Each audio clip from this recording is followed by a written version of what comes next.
ٹانگیں جواب دے گئی ہیں, آنکھوں سے نظر نہیں آتا, آپ دعا کریں, اگر آپ واقعی عزیر ہیں تو اللہ مجھے شفا دے دے گا. تو حضرت عزیر نے دعا کی تو رب نے انہیں شفا دے دی. حضرت عزیر کی عمر اس وقت بھی 40 سال تھی.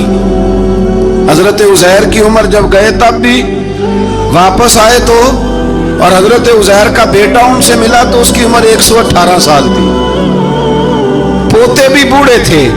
لوگوں نے حضرت عزیر علیہ السلام سے کہا یہ کیا ہے؟ فرمانے لگے یہ میرے اللہ کی قدرت ہے, یہ میرے رب کی قدرت ہے. آج بھی آپ دیکھ لیں کہ کچھ لوگوں کے بال ساری زندگی سفید نہیں ہوتے, اور کچھ 17 سال کے 16 سال کے نوجوان ہیں تو سارا سال ان کا سفید ہو جاتا ہے. علامات وہ آ جاتی ہیں جو بوڑھوں میں ہوتی ہیں. اللہ تبارک و تعالیٰ نے فرمایا کہ یہ ہماری قدرت ہے, اس طرح کر کے ہم مردوں کو زندہ کریں گے. جب مومن قبروں سے اٹھیں گے نا, مومن آنکھ کھلے گی تو کہیں گے سویرا ہو گیا, جیسے ابھی سوئے تھے نا, کہیں گے دن چڑھ گیا. تو اللہ فرمائے گے ہاں دن بھی چڑھ گیا ہے, اور رب رسول کے دیدار کا نظارہ بھی تمہیں دیا جائے گا. اٹھو, بڑی شاندار صبح ہوئی ہے. اور کافر جب اٹھے گا تو کہے گا اوہو اب میرے لیے کیا نئی سزا ہے. تو اس سے بالکل آگے متصل حضرت ابراہیم علیہ السلام کا وہ واقعہ اسی پارے میں ذکر کیا گیا ہے. جب حضرت ابراہیم علیہ السلام نے کہا تھا کہ اے اللہ مجھے دکھا تو مردے کیسے زندہ کرے گا, تو رب کریم نے فرمایا یقین نہیں. عرض کی یا اللہ اطمینان قلبی کے لیے ایک علم الیقین ہوتا ہے, ایک عین الیقین ہوتا ہے, ایک حق الیقین ہوتا ہے. کہ یا اللہ میں اطمینان قلبی کے لیے. تو اللہ نے فرمایا 4 پرندے لے لو. حضرت ابراہیم علیہ السلام نے 4 پرندے لیے. اس نے لکھا ہے کوا تھا, مور تھا, مرغی تھی, کبوتر تھا, مختلف نام آئے. وہ 4 پرندے لیے, پھر ان کو ذبح کیا, پھر ان کا قیمہ بنایا, پھر گوشت ایک دوسرے میں مکس کیا, پھر 4 مختلف پہاڑیوں پہ رکھا. اللہ نے فرمایا مکس ہو گیا نا آپس میں, اب تم آواز دو. حضرت ابراہیم نے آواز دی اور رب نے زندگی دی, اور وہ پرندے اپنی ٹانگوں پر چلتے ہوئے حضرت ابراہیم کے پاس آ کے کھڑے ہوئے. تو فرمایا ابراہیم جس طرح ان کو زندہ کیا نا, اسی طرح پھر قبروں سے میں ہڈیاں بھی زندہ کر کے نکال دوں. میں ایک فلسفی کو پڑھ رہا تھا. یہ ہمارے جدید دور کے فلسفی بڑے عجیب باتیں کرتے ہیں. وہ کہتے ہیں جی ہوا ایسی چلتی ہے کہ انسان قبر میں ہوتا ہے تو ہڈیاں گل سڑ جاتی ہیں تو کوئی بھی نہیں بچتا. اور پھر آپ کہتے ہیں کہ کچھ کو عذاب ہوتا ہے, کچھ کو ثواب ہوتا ہے. تو قبر کے اندر جب مردے چلے گئے تو آپ یہ بھی کہتے ہیں بعض لوگ کہ قبر سے 70 اٹھیں گے تو ایک کو عذاب ہو رہا ہے, ایک کو ثواب ہو رہا ہے. یہ کیا ماجرا ہے؟ ہمارے بزرگوں نے جواب دیا ہے. ہمارے بزرگوں نے یہ جواب دیا ہے کہ یہ ہوائیں, یہ فضائیں, یہ ساری اللہ کی قدرت ہے. ہر آدمی کو ٹھنڈ لگ جاتی ہے سردیوں کے موسم میں. میں نے کچھ ایسے بندے دیکھے ہیں, بلکہ کوئی مجھے کہے گا تو میں دکھا دوں گا, ساری سردیاں سویٹر نہیں پہنتے, پھر فوت ہو جاتے ہیں. اور کئیوں نے 6 پہنے ہوتے ہیں, پھر بھی دانت کے ساتھ دانت بج رہا ہوتا ہے. وہ کہتے ہیں توبہ توبہ بڑی ٹھنڈ ہے. یہ بھائی آب و ہوا ایک ہی ہے, لیکن وجود کے اثر قبول کرنے کے معاملات بھی اور ہی ہے. یہی معاملہ قبر میں ہوگا. لیکن حضرت عزیر علیہ السلام کے گدھے نے بھی آب و ہوا لکھی اور کھانے نے بھی. تو گدھا گل سڑ گیا اور کھانا گلا سڑا. دوسری بات یہ کہ قبر میں بندے اکٹھے ہیں تو کسی کو عذاب تو کسی کو ثواب. تو امام جلال الدین سیوطی رحمۃ اللہ علیہ فرماتے ہیں 2 بھائی اگر ایک پلنگ پہ سوئے ہوں تو ایک خواب میں لاہور ہوتا ہے, دوسرا پشاور ہوتا ہے. سوئے کہاں ہوتے ہیں؟ اکٹھے ایک پلنگ پہ. وہ ایک کہتا ہے میں رات کو لاہور تھا, اور دوسرا کہتا ہے نہیں تو غلط کہہ رہا, میں تو پشاور تھا. تو ہوتے کہاں ہیں؟ تو اگر ایک جگہ پہ آپ موجود ہیں اور اللہ تبارک و تعالیٰ نے آپ کو روحانی طور پر کہیں کا کہیں پہنچا دیا ہے, تو اسی طرح قبروں میں بھی اگر کسی کو عذاب ہوگا تو ہو ہی جائے گا, اللہ معاف کرے. اور اگر کسی پہ رحمت ہوگی تو وہ بھی انشاءاللہ ہو ہی جائے گی. تھوڑا سا آگے بڑھتے پھر اللہ تبارک و تعالیٰ نے نا اپنی راہ میں خرچ کرنے کی بات ارشاد فرمائی. فرمایا اگر تم میری راہ میں خرچ کرو گے تو میں تمہیں 700 گنا کر کے واپس کروں گا. اللہ کی راہ میں خرچ کریں گے تو کتنا ملے گا؟ یہاں بھی معاملہ یقین کرنے کا ہے. قوم کو یقین آ جائے نا کہ ڈبل ہو جائیں گے تو ساری قوم لٹ جاتی ہے. اگر اتنا یقین ہو جائے نا ڈبل ہو جائیں گے تو لٹ جاتی ہے، تو اگر یہ بھی یقین ہو جائے نا کہ 700 گنا ہو جائیں گے تو پھر بھی میرا خیال یہ ہے کہ قوم لٹنے کو تیار ہو سکتی ہے، لیکن وہاں لٹ کے برباد ہوتے ہیں۔ رب رسول کے راستے میں لٹیں گے تو آنے والی نسلوں کو بھی اللہ آباد فرما دے گا، اللہ آباد کر دے گا آنے والی نسلوں کو۔ تو میرے دوستو تھوڑا سا آگے جب ہم اس بارے میں چلتے ہیں تو اللہ تبارک و تعالیٰ نے دو باتیں ارشاد فرمائی۔ ایک تو ارشاد فرمایا کہ شیطان تمہیں نا دو چیزوں کے بارے میں اکثر ورگلاتا ہے، ایک تمہیں کہتا ہے کہ کنجوسی کرو، فقر تنگ دستی ہو جائے گی اگر خرچ کرو گے، اور دوسرا تمہیں کہتا ہے بے حیائی کرو۔ اللہ نے فرمایا یہ دو کام تم نے کرنے نہیں، نہ تم نے بخل کرنا ہے اور نہ تم نے بے حیائی کرنی ہے۔ اور پھر آگے جا کے ارشاد فرمایا کہ دانائی بڑی حکمت ہے، عقل مندی بڑی حکمت ہے، زندگی دانائی سے گزارو۔ یؤتی الحکمت من یشاء، اللہ جسے چاہتا ہے حکمت عطا کرتا ہے۔ ومن یؤت الحکمت فقد اوتی خیرا کثیرا، اور جسے اللہ نے دانائی دی نا عقل، اللہ فرماتا ہے اسے ہم نے خیر کثیر عطا کی۔ کام سارے ہی ہو جاتے ہیں پر جو عقل کے ذریعے کیا جائے نا، شیخ سعدی نے کہا تھا اگر تیرے پاس 1 من علم ہے نا تو 10 من عقل کی بھی ضرورت ہے، پھر وہ علم آگے پہنچتا ہے۔ 10 من، 1 من شعور کے ساتھ، دانائی کے ساتھ۔ میرے نبی کریم علیہ السلام نے نا بڑی دانائی کے ساتھ دین پھیلایا ہے، بڑی حکمت کے ساتھ، بڑی خوبصورتی کے ساتھ حضور نے۔ ایک شخص نے آگے کہا یا رسول اللہ صلی اللہ تعالی علیہ وسلم میں 5 نمازیں نہیں پڑھ سکتا، 2 پڑھوں گا۔ تو صحابہ کہتے ہیں ہمارے دل میں خیال آیا کیسے اجازت ملے گی، نماز تو فرض عین ہے، ہر نماز کی ہر رکعت کا ہر سجدہ فرض ہے، اور یہ پوری 3 نمازوں کی چھٹی مانگ رہا ہے۔ لیکن حضور نے حکمت سے دین پھیلایا، دانائی سے۔ مسند امام احمد بن حنبل میں موجود ہے، حضور نے فرمایا اگر 2 نمازیں پڑھو گے 3 نہ پڑھو گے تو کلمہ تو پڑھ لو گے نا دل سے۔ حضور پڑھ لوں گا، فرمایا چل تو 2 ہی پڑھ لینا، کلمہ پڑھ صحیح۔ حضرت ابو ہریرہ کہتے ہیں اس نے 3 نمازوں کی چھٹی کی شرط پر کلمہ پڑھا، ابھی پورا ہفتہ نہیں ہوا تھا کہ اس نے 5 نمازیں کیا تہجد بھی شروع کر دی۔ اس شخص نے پھر اشراق اور چاشت بھی پڑھی، وہ ساری رات مصلی پہ بھی بیٹھا۔ لہذا دانائی کے ساتھ گھر بھی آپ کا حکمت سے چلے گا، دانائی سے چلے گا، دکان بھی آپ کی حکمت اور دانائی سے چلے گی۔ تو مسلمان اس کو نہیں کہتے جو جذباتی ہو جائے، جو فٹافٹ مرانے پہ اتر آئے، اس کو کہتے ہیں جو بڑی دانائی کے ساتھ، حکمت کے ساتھ چیزوں کو لے کے آگے بڑھتا ہے۔ پھر اللہ تبارک و تعالیٰ نے نا 5ویں سے 6ٹھے رکوع میں سود کی حرمت بیان کی، اور اللہ کریم نے فرمایا کہ یہ جو لوگ کہتے ہیں نا کہ سود بھی تجارت کی طرح ہی ہے، یہ بھی تو کاروبار ہی ہے، فرمایا قیامت کے دن یہ اس طرح کھڑے کیے جائیں گے جس طرح کسی کو شیطان چھو لینا، شیطان چھوتا ہے تو وہ آدمی یوں ہو جاتا ہے جیسے پاگل ہو گیا۔ تو ان لوگوں کو جو سود اور کاروبار کو ایک کہتے ہیں، انہیں بھی قیامت میں پاگلوں کی طرح کھڑا کیا جائے گا۔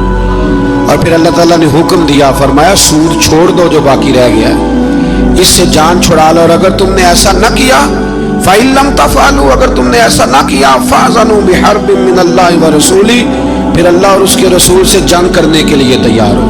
طویل ترین آیت قرآن مجید کی آیت نمبر 282، اس میں اللہ تعالیٰ نے فرمایا جب بھی تم نے لین دین کرنا ہے اسے لکھنا ہے۔